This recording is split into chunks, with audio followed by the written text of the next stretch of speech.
est donc Joanna Pontier de la Division des politiques linguistiques du Conseil de l'Europe. Vous m'entendez là-bas au fond? Bon, je vais essayer de parler plus fort, mais tout à l'heure j'étais moi-même au fond et j'entendais très bien ce qu'on disait ici, donc je ne sais pas. Là, ça va mieux? Bon. Donc, du Conseil de l'Europe, qui est une institution qui se trouve à Strasbourg, s'est toujours trouvée à Strasbourg, qui est une institution essentiellement politique et à ne pas confondre avec l'Union européenne dont le siège est essentiellement à Bruxelles, même s'ils ont aussi le Parlement à Strasbourg. Le Conseil de l'Europe est donc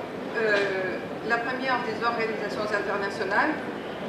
créée en 1949 et compte aujourd'hui 47 États membres. Sa faiblesse et en même temps sa force, c'est que c'est surtout une plateforme où les experts et les représentants nationaux se retrouvent pour un échange d'expérience et d'expertise pour profiter les uns des autres et pour essayer d'avancer ensemble. Surtout dans le domaine de l'éducation,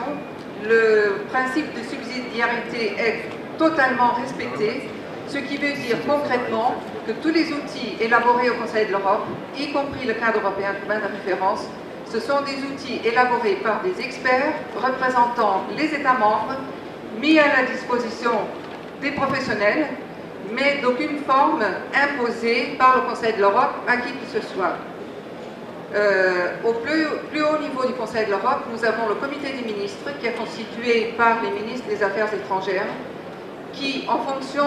du travail fait dans les différents domaines, et ils sont nombreux au Conseil de l'Europe parce que nous travaillons dans tous les domaines sauf la défense,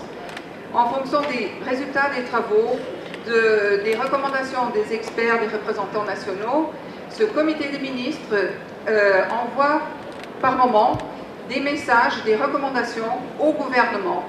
concernant telle ou telle utilisation de tel ou tel outil du Conseil de l'Europe ou des valeurs, etc. Il y a des conventions comme la Convention européenne des droits de l'homme, la Convention sociale, la Convention culturelle,